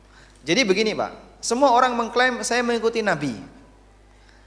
Tapi filternya itu sahabat. Filternya itu sahabat. Cara gampangnya gini Pak. Cara gampangnya begini ya. Tokoh itu sering dipinjam namanya untuk dijadikan sebagai alasan pembenar. Misalnya, saya itu penganut Kiai Fulan. Ya. Saya mengikuti Kiai Fulan. Baik, semua mengklaim kayak gitu. Saya mengikuti Kiai Fulan, mengikuti Kiai Fulan. Baik, kita buktikan apakah betul kamu mengikuti Kiai Fulan? Lihat bagaimana murid terdekatnya. Karena murid terdekatnya inilah yang paling paham bagaimana pengajaran Kiai Fulan. Cocokkan dengan murid terdekatnya. Sehingga murid terdekat ini jadi filter standar. Praktek murid terdekatnya kayak gini. Kalau kamu sama seperti murid terdekatnya, boleh kau ngaku penganut Kiai Fulan. Paham di sini, Pak? Baik. Maka para sahabat muridnya siapa? Rasulullah sallallahu alaihi wasallam. Bagian inilah yang difilter. Kalau cuma sebatas klaim saya ngikuti Nabi sallallahu alaihi wasallam, semua orang bisa, Pak. Sekarang coba lihat bagaimana praktek sahabat. Itulah filternya. Sehingga siapa yang akidahnya, prinsip beragamanya, cara dia beribadah niru sahabat, insya Allah klaim dia benar. Tapi kalau siapa yang akidahnya, kemudian prinsip beragamanya beda dengan sahabat, jangan sebut ngikuti Nabi sallallahu alaihi wasallam. Sehingga kalau ada kelompok yang benci sahabat, mengkafirkan sahabat, mungkin nggak dia mengikuti Nabi sallallahu alaihi wasallam? Tidak mungkin. Oh, dia saja mengkafirkan Abu Bakar, mengkafirkan Umar. Contohnya Syiah. Sehingga kalau dia sudah mengkafirkan sahabat, mana mungkin dia mengikuti Nabi sallallahu alaihi wasallam? Atau misalnya kelompok yang membunuh sahabat. Siapa itu? Utsman ke bawah dikafirkan. Itu Khawarij. Mengkafirkan Muawiyah, Amr bin As, Abdullah bin Amr bin As, dan masih banyak lagi sahabat yang dikafirkan. Mana mungkin kayak gini ngikuti Nabi sallallahu alaihi wasallam. Belum lagi dalam masalah pembahasan asma wa sifat, dia tidak mengikuti jejak sahabat, tapi lebih mengikuti jejaknya ahlul kalam, Ar-Razi, Al-Amidi, kemudian Jaham bin Safwan. Gimana bisa disebut mengikuti sahabat? Dia ngikuti ahlul kalam. Dan firqah itu muncul terutama setelah filsafat Yunani diterjemahkan ke dalam bahasa Arab. Setelah itulah muncul banyak firqah. Sebelum itu masih sedikit. Ada tapi sedikit. Begitu filsafat Yunani diterjemahkan ke dalam bahasa Arab, banyak orang yang belajar, akhirnya muncul kelompok-kelompok baru karena logika. Sehingga agama kalau murni pakai logika nggak jadi. Andaikan agama itu boleh pakai logika, ya, di sini ada 100 manusia, ada 100 agama. Karena logika kita beda-beda. Tapi logika saya paling benar. Enggak bisa, saya juga punya logika. Ngapain logika saya harus tunduk pada logika kamu? Kita sama-sama punya logika. Tapi kalau pakai dalil, nah wajib tunduk, sebab dalil itu datang dari Tuhan yang menciptakan logika. Sehingga logika harus tunduk kepada dalil yang diturunkan oleh Allah Subhanahu wa taala. Wallahu a'lam. Baik. Terima kasih Ustadz. Ini saya masih ada PR 4 lembar Ustadz. Jadi mau izin disela dulu yang pakai mikrofon. Ini karena dari emak-emak, nanti kita digeruduk emak-emak kalau nggak dijawab ini Pak. Baik, selanjutnya, apakah benar jika seseorang terhalang masuk surga saat ada keluarga yang tidak atau belum ridho kepadanya? Ada keluarga yang terhalang masuk surga karena ada anggota keluarga yang lain yang tidak ridho kepadanya. Baik, yang benar begini Pak. Setiap ada tindakan kezaliman orang lain yang belum selesai ketika di dunia, maka akan menghalangi orang untuk bisa dapat surga sampai itu diselesaikan. Bahkan sampai pun seorang mujahid yang mati di medan jihad sehingga dia dapat syahid. Ada seorang sahabat yang tanya kepada Rasulullah SAW, ya Rasulullah, kalau saya ikut jihad lalu aku mati, apakah saya dapat surga? Naam, iya. Illad dain, kecuali ini awakmu duwe utang. Akhbarani Jibril anifan, baru saja Jibril menyampaikan seperti itu. Sehingga ketika sengketa utang belum beres, orang yang mati syahid nggak bisa langsung masuk surga, tertahan. Kenapa? Utangnya belum selesai. Maka hak manusia itu tidak bisa gugur karena ibadah. Sehingga mungkin ada orang yang berpikiran kayak gini, aku kan rajin sholat, rajin puasa, rajin tahajud, rajin ngibadah, rajin dzikir, Lalu dia membayangkan dengan semua rajin-rajin ibadah yang dia lakukan itu, nanti dia akan langsung masuk surga padahal dia banyak mendolimi orang lain. Nggak bisa jaga lisan, kadang tidak bisa jaga tangan, bahkan sampai melakukan kekerasan. Ingat, hak ini tidak akan hilang. Sahabat tanya kepada Nabi SAW, ya Rasulullah, saya punya tetangga. Wa yudhkaru min salatiha wa siyamiha. Diceritakan bagaimana qiyam lail, salat malamnya, puasanya, rajinnya orang ini. Walakin tu'dhi jaraha. Tapi orang ini sering ganggu tetangganya. Apa kata Nabi sallallahu alaihi wasallam? Hiya finnar. Menungso kaya ngene nyemplung neraka. Kesolehan ibadah jika tidak disertai dengan kesolehan sosial bisa jadi tertahan orangnya. Makanya Nabi SAW mengingatkan tentang kondisi orang yang bangkrut. Atadruna manil muflis? Tahukah kamu siapa orang yang bangkrut? Mayyati yaumal qiyamah bi salatin wa sadaqatin wa zakatin wa siyam. Ada orang yang datang di hari kiamat dengan membawa pahala salat, pahala zakat, pahala puasa. Wa qad dzalama hadza wa syatama hadza wa daraba hadza wa akhadha mala hadza. Tapi dia pernah memukul si A, mengambil hartanya si B, mencaci maki si D, menumpahkan darahnya si E. Fa akhadha hadza min hasanatihi wa hadza min hasanati. Akhirnya orang-orang ini merebut semua pahala orang ini. Pak, coba lihat. Dia datang di hari kiamat membawa aneka apa? Pahala. Berarti orang ini amalnya ikhlas enggak, Pak?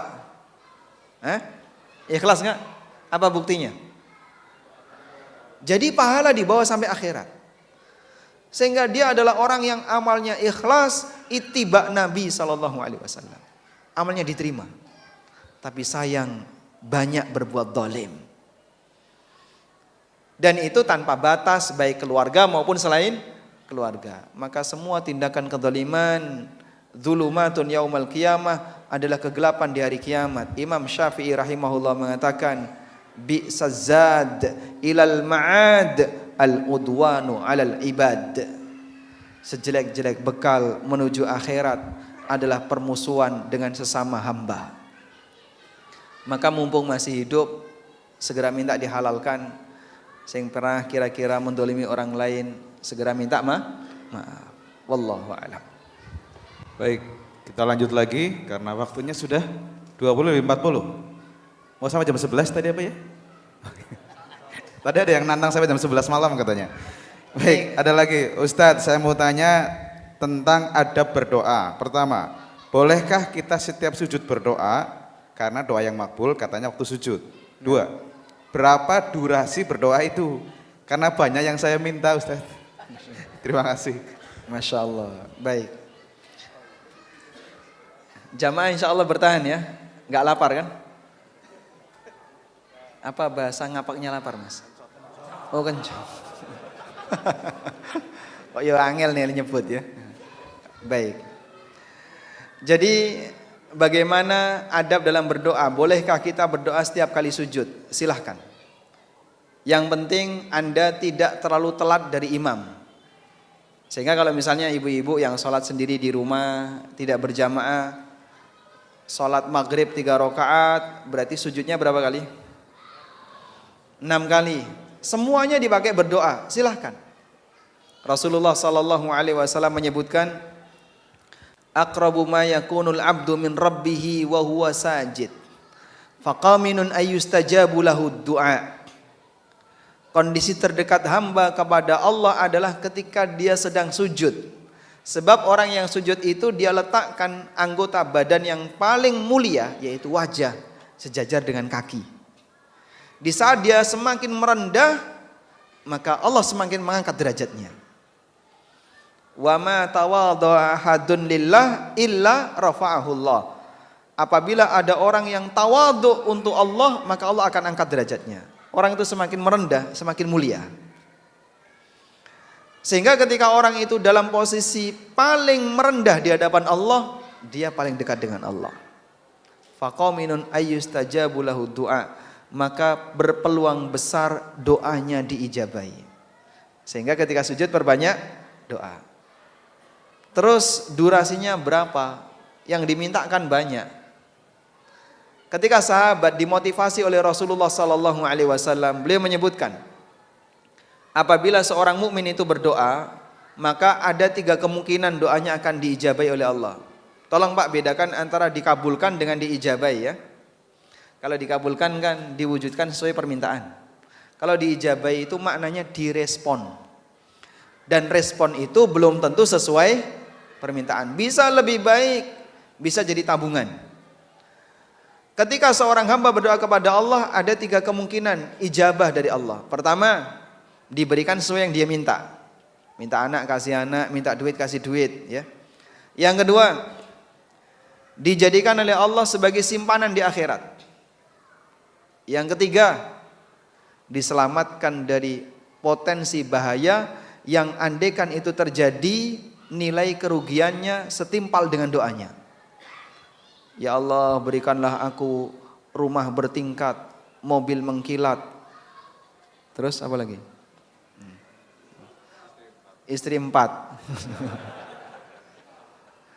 Itu kalau di total, wah ini kalau di total rumah bertingkat, mobil mengkilat, total anggaplah misalnya plus istri 4, misalnya total 20 M misalnya ya. Lalu dia diselamatkan oleh Allah dari mara bahaya yang andaikan itu terjadi nilainya sama dengan ini.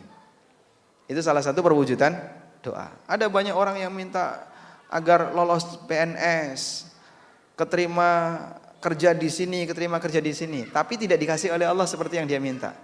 Dalam satu kejadian dia diselamatkan oleh Allah dari aneka mara bahaya yang andaikan itu terjadi, mungkin nilai yang harus dia keluarkan sama dengan gaji yang harus dia terima ketika dia kerja. Baik, lalu para sahabat mengatakan, idzan nuktir ya Rasulullah, kalau begitu kita akan perbanyak doa ya Rasulullah. Nabi SAW mengatakan, Allahu aktsar, Allah lebih banyak lagi dalam mengabulkan doa. Karena kalaupun hamba itu berdoa kepada Allah, seperti yang disebutkan dalam hadis qudsi, ya ibadi law annakum fi falatin wa tas'aluni thumma u'ti kulla ahadin mas'alata. Wahai para hambaku, fama baki, kira-kira air yang nempel di jarum berapa Pak? Setetes. Muncul satu tetes, satu tetes yang nempel di jarum dibandingkan lautan. Kira-kira kalau pakai angka berapa Pak itu? 0,10 pangkat berapa per mil gitu kan ya? Orang nggak bisa membandingkan. Karena Allah Subhanahu wa taala Maha Kaya. Maka mau durasi berapa? Monggo. Anda berdoa sujud lama sekali, silahkan, yang penting satu, ojo sampai malah jadi lali. Saking suwene sujud, iki mau ning rakaat piro ya? Nah, itu nggak boleh ya. Ada keterangan seperti ini, kalau tidak salah disampaikan oleh Imam Abu Ya'la, salah satu ulama madzhab Hambali. Beliau menjelaskan batasan lama sujud itu berapa lama. Beliau kasih acuan, selama orang tidak sampai lupa tentang sholatnya. Jadi kalau sujud terlalu lama sampai ketika bangun tuh, ini tadi sujud keberapa ya? Sujud pertama atau kedua? Nah itu kebablasan kalau kayak gitu ya. Nggak boleh. Wallahu a'lam. Baik, terima kasih Ustaz. Masih ada, saya habiskan kertas dulu ya Pak ya, karena ada yang menarik ini. Yang pertama, ini 2 pertanyaan. Untuk kasus anak-anak hasil pernikahan orang tua beda agama, lalu anak milih agama kafir, apakah orang tua kena dosa? 1. Yang kedua, adakah batasan umur? Jika sudah besar, berarti orang tua berlepas diri dari agama yang dipilih oleh anaknya. Ya, sudah. Baik. Gitu, Pak. Ini bapaknya muslim atau non muslim? Tidak dijelaskan Pak. Nah, pernikahan antara beda agama dalam Islam yang diakui hanya lelaki muslim menikah dengan wanita ahli kitab. Allah Ta'ala berfirman di surat Al-Ma'idah, Al-yawma uhilla lakumut tayyibat wa ta'amul ladhina utul kitaba hilul lakum wa ta'amukum hilul lahum wal muhsanatu minal ladhina utul kitaba min qablikum. Dan di antara yang boleh dinikahi adalah para wanita muhsanah di kalangan ahli kitab sebelum kalian, yaitu Yahudi dan Nasrani. Maka seorang muslim boleh menikahi non muslim dengan syarat 1, agamanya ahli kitab. Yahudi atau Nasrani. Yang kedua, dia wanita muhsanah. Muhsanah di sini maksudnya adalah bukan wanita yang mengumbar kehormatan. Kalau dia non muslim hobi berzina, ya, bekas kanan, bekas kiri, terus seneng sama muslim, itu tidak boleh Pak dinikahi. Karena dia wanita pezina. Dan wanita pezina tidak boleh menikah dengan seorang mukmin. Maka apalagi Nasrani, wanita Nasrani pezina, dia nggak tahu masalah kehormatan sehingga dia sudah berzina beberapa kali dan belum bertobat, nggak boleh dinikahi. Karena syaratnya harus muhsanah, bisa menjaga kehormatan. Baik, terjadilah pernikahan antara seorang lelaki muslim dengan wanita non muslim. Terus anaknya nggak boleh ada kesepakatan ya, nggak boleh ada kesepakatan. Nih anak lanang melu bapak nih anak wedok melu mbok nih, ini nggak boleh. Yang boleh begini, anak lanang podo karo bapak nih, anak wedok podo karo mbok nih, itu boleh ya. Sama apa? Kelamin. Tapi kalau dalam masalah agama, anak berapapun wajib mengikuti bapak. Karena ini diizinkan dalam Islam, fungsinya adalah agar sang suami bisa ngasih pengaruh kepada istrinya. Sehingga ada peluang istrinya masuk Islam. Tapi kalau bapaknya adalah tipe orang yang ya, misalnya nggak peduli dengan pendidikan keluarga, apalagi dia fokus kerja, PJKA, pulang Jumat kembali Ahad. Ya. Lalu anaknya diserahkan kepada istrinya yang non muslim sehingga dia dididik dengan cara non muslim. Mohon maaf kalau kayak gini belum memenuhi syarat. Seharusnya pesan dakwah itu harus ada. Apalagi ketika suaminya bukan model orang yang berkarakter, ya, gampang kalah dengan istrinya, ditekuk-tekuk sama istrinya mau misalnya Pak. Nah yang kayak gini belum waktunya untuk nikah dengan non muslim. Maka si bapak harus memperjuangkan bagaimana anaknya masuk Islam. Baik, selanjutnya kalau anaknya tetap milih agama non muslim gimana? Jika memang anaknya sudah dalam posisi dia nggak bisa dipaksa dan tetap milih agama non muslim, bapaknya tidak berdosa jika bapaknya sudah berdakwah kepada anaknya. Nabi Nuh tidak dituntut anaknya mati kafir. Tapi Nabi Nuh dilarang untuk mendoakan ampunan bagi anaknya yang mati kafir. Dan ini berlaku umum dalam masalah maksiat Pak. Kalau anak bermaksiat, apakah orang tua dapat dosa? Jika orang tua tidak mengingatkan, dosa. Tapi kalau orang tua sudah mengingatkan, tapi anak tetap bermaksiat, wala taziru waziratun wizra ukhra. Dosa seseorang tidak ditanggung oleh orang lain. Wallahu a'lam.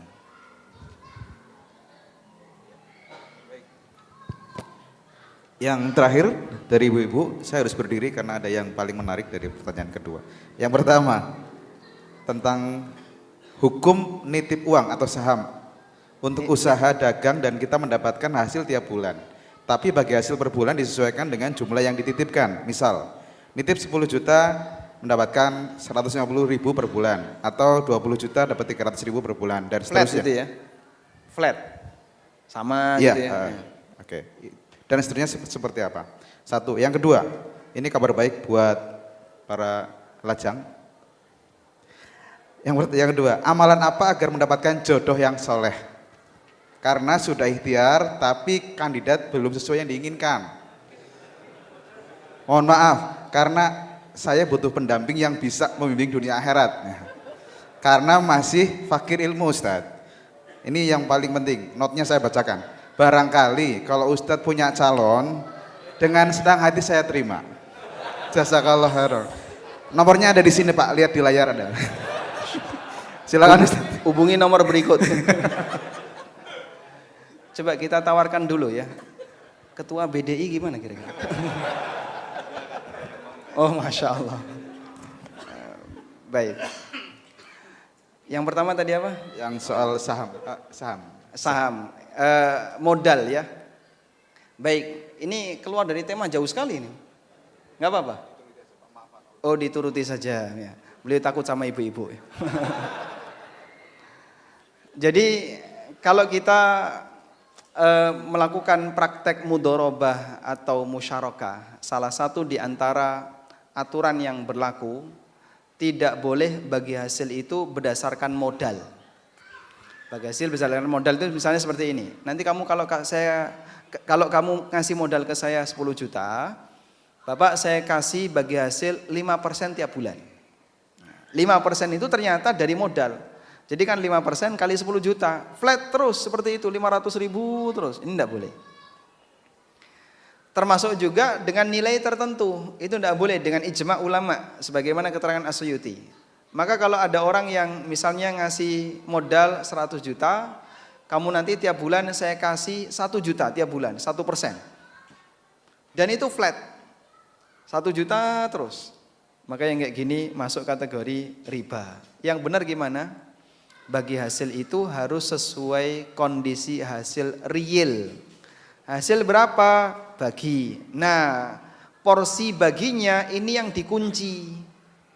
Misalnya 60, 40, 50, 50 silahkan.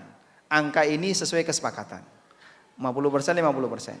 Sehingga nanti bagi hasil itu sifatnya fluktuatif. Sebab yang namanya hasil itu fluktuatif. Sehingga bagi hasil juga fluktuatif, kadang tinggi, kadang rendah. Itulah yang benar. Model seperti tadi masuk kategori riba. Dan seingat saya ini sudah pernah kita sampaikan ya dalam kajian yang lama dulu di Cilacap, pertemuan pertama kita waktu diundang BDI itu pernah membahas tentang masalah permodalan. Yang kedua, doa apa agar bisa mendapatkan jodoh yang soleh? Berarti kalau Anda berharap punya jodoh yang soleh, Anda juga harus salihah, biar seimbang. At-tayyibatu lit-tayyibin wat-tayyibuna lit-tayyibat. Orang yang baik untuk wanita yang baik dan lelaki yang baik, wanita yang baik untuk lelaki yang baik. Sehingga kita imbangi. Sebagaimana para jomblower ya, dan jomblowati. Jadi sebagaimana ketika para jomblo lelaki ingin mendapatkan istri yang salihah, Anda harus berjuang untuk jadi orang baik dulu. Insya Allah dikasih oleh Allah pasangan yang baik. Untuk doa silahkan minta dengan bahasa apapun yang bisa Anda pahami. Dan tidak ada amalan khusus untuk ini, ya. Sehingga Anda tidak perlu datang ke mana misalnya pengobatan alternatif. Untuk dapat amalan mencari jodoh itu tidak ada ya. Nanti malah disuruh mandi kembang tengah malam gak karuan ya. Sehingga cukup Anda memperbaiki diri sambil berdoa kepada Allah. Dan tolong sadari bahwa lelaki di muka bumi ini tidak ada yang sempurna. Sehingga kalaupun Anda selalu dapat kandidat kok ini gak cocok, sering nolak, nanti Anda yang ditolak. Betul Pak? Masya Allah, duh, ini sepakat ya. Jadi sebagaimana kita tidak sempurna, maka calon suami kita, calon istri kita juga kadang tidak sempurna. Sehingga yang dijadikan acuan adalah Anda prioritas bagian mana? Saya prioritas yang ini Pak Ustadz. Baik, incar bagian itu. Sifat kanan kirinya itu bonus ya. Kalau ternyata bagian itu Anda dapat, ternyata dapat bonus bagian yang lain. Misalnya sudah soleh Pak Ustadz, baik hati ya, kemudian kaya raya, terus apa lagi, cakep, sayang satu, edan, ora sido. Masya Allah, wallahu a'lam. Pun cekap ini, atau gimana? Satu lagi. Assalamualaikum warahmatullahi wabarakatuh. Waalaikumsalam warahmatullahi wabarakatuh. Izin bertanya Ustaz. Semoga Allah memberikan rahmat pada Ustaz di dunia sampai di akhirat. Nama saya Setiawan. Saya ingin menanyakan, menyambung tadi ada pertanyaan tentang doa ketika sujud. Apakah diperbolehkan memilih doa di salah satu sujud, misalkan sujud yang terakhir, supaya tidak lupa jumlah rakaatnya tadi, sehingga yang terakhir itu panjang, sedangkan Rasulullah itu ketika sujud antara sujud yang satu dengan yang lain. Dalam riwayat kalau tidak salah itu panjang sujudnya hampir sama. Mohon dijelaskan Ustaz. Barakallahu fikum. Baik, barakallahu Wassalamualaikum fikum. warahmatullahi wabarakatuh. Waalaikumsalam warahmatullahi wabarakatuh. Tayyib. Tolong bedakan dua ini ya. Antara membiasakan dengan mengerjakan karena kebutuhan. Itu dua hal yang berbeda. Kalau sebuah amalan itu dibiasakan, padahal tidak ada panduannya, itu nanti jadi ciri khas. Jadi aturan. Ada kaidah, idza takarrara taqarrara. Sesuatu itu kalau dilakukan berulang-ulang, maka dia jadi aturan. Nah, dalam kasus ini kita sedang fokus untuk membahas orang yang berdoa di sujud yang terakhir. Yang konsekuensinya nanti sujud terakhir jadi lebih panjang. Apabila itu terus menerus, tiap kali sujud terakhir selalu panjang, terus menerus seperti itu, berarti ini jadi aturan baru. Maka sholatnya fulan, menurut fulan dianjurkan memperpanjang sujud terakhir. Nah, kesimpulan itu jadi keliru. Kenapa? Karena dalam sholat sujud Rasulullah SAW itu kurang lebih sama antara satu dengan yang lain. Baik. Berbeda dengan masalah kebutuhan. Kadang ada orang yang sholat, mungkin di rakaat 1, rakaat kedua, rakaat ketiga, dia nggak kepikiran untuk doa. Begitu di rakaat yang keempat mau selesai, baru kepikir doa. Akhirnya dia manfaatkan kesempatan sujud yang terakhir, terus dia sujud terakhir, sehingga lebih panjang. Dan pertimbangan dia sujud yang terakhir karena lagi butuh. Nah, lagi butuh itu mungkin tidak akan terjadi rutin. Karena yang namanya butuh kan kadang butuh, kadang keingat, kadang tidak kan. Nah, yang kayak gini beda kasusnya dengan yang pertama. Enggak menjadi masalah. Mau Anda sujud di rakaat pertama, kedua, ketiga, sujud yang terakhir, silahkan. Sebab Nabi SAW ngasih izin, waktu sujud adalah waktu yang mustajab. Faqaminun ayustajabu lahu, berpeluang besar doa itu mustajab, maka perbanyaklah sujud. Wallahu a'lam. Dipahami ya? Walhamdulillahirabbil alamin. Baik. Selanjutnya kita mohon kepada Allah Subhanahu wa taala. Semoga Allah taala menjadikan ilmu yang kita pelajari ini ilmu yang bermanfaat dan kita dijadikan oleh Allah sebagai hambanya yang bisa istiqamah sampai akhir hayat untuk selalu memegang iman, demikian pula keluarga-keluarga kita sehingga kita bisa bersama-sama menuju surga sekeluarga. Allahumma inna nas'aluka bi anna nashhadu annaka antallah la ilaha illa anta al-ahadu as-samadu alladzi lam yalid wa lam yulad wa lam yakul lahu kufuwan ahad. Rabbana ighfir lana wa li ikhwanina alladhina sabaquna bil iman wa la taj'al fi qulubina ghillan lil ladzina amanu rabbana innaka raufur rahim. Allahumma ighfir li hayyina wa mayyitina wa dzakarina wa unthana wa syahidina wa ghaibina wa dzakarina wa unthana wa saghirina wa kabirina. Rabbana hab lana min azwajina wa dhurriyyatina qurrata a'yun waj'alna lil muttaqina imama. Rabbana atina fid dunya hasanah wa fil akhirati hasanah wa qina adzabannar. Wa sallallahu ala nabiyyina Muhammadin wa ala alihi wa sahbihi wa sallam. Wa akhiru da'wana anil hamdulillahi rabbil alamin. Wassalamu alaikum warahmatullahi wabarakatuh.